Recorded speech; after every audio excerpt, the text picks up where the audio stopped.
Denis Williams was already technically proficient as an artist when he left to study art in the United Kingdom. He would become the first black artist to achieve critical acclaim in England. My big ambition was to paint the Queen.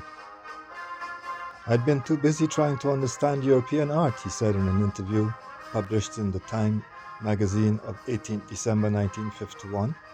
He went on to say, I'd overlooked the material at my own back door.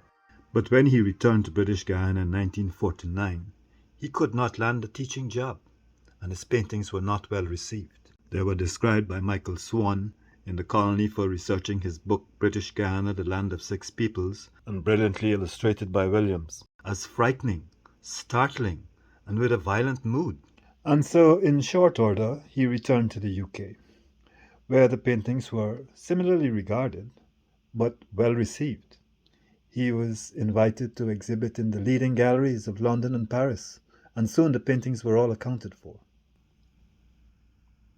Though recognizing the influence of England on him as determinative, he soon became disillusioned with its recognition of his genius as a colonial artist, and he left for Africa. He was engaged now in a deep dive search for himself. Disillusionment with Europe would turn into alienation in Africa, and what he found was that Muslim Africa regarded him as a black colonial Englishman.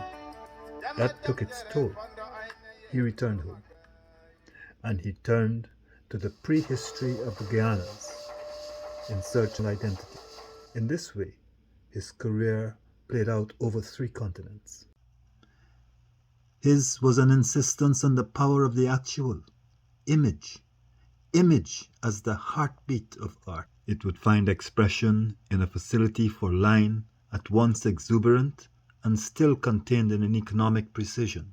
Innovative envisioning of explorations of compositional space breathed an immediacy of spirit, resonating out into the world. That is the intentionality of his art making. He is fusing instinctual imagination with historical fact, to fashion a culturally authentic aesthetic true to itself. Memorabilia, the fresco mural in the cultural center that is now more than 4 decades old, and for which these drawn explorations were made as studies, is the epitome of that aesthetic of inherited cultures which he sought to create and to nurture in new generations of Guyanese artists. The knowledge base, that relentless yield of the curiosity of his mind, serves now as a guide, as a catalytic pathway to extended knowledge in a range of disciplines. What a real treasure he is to us.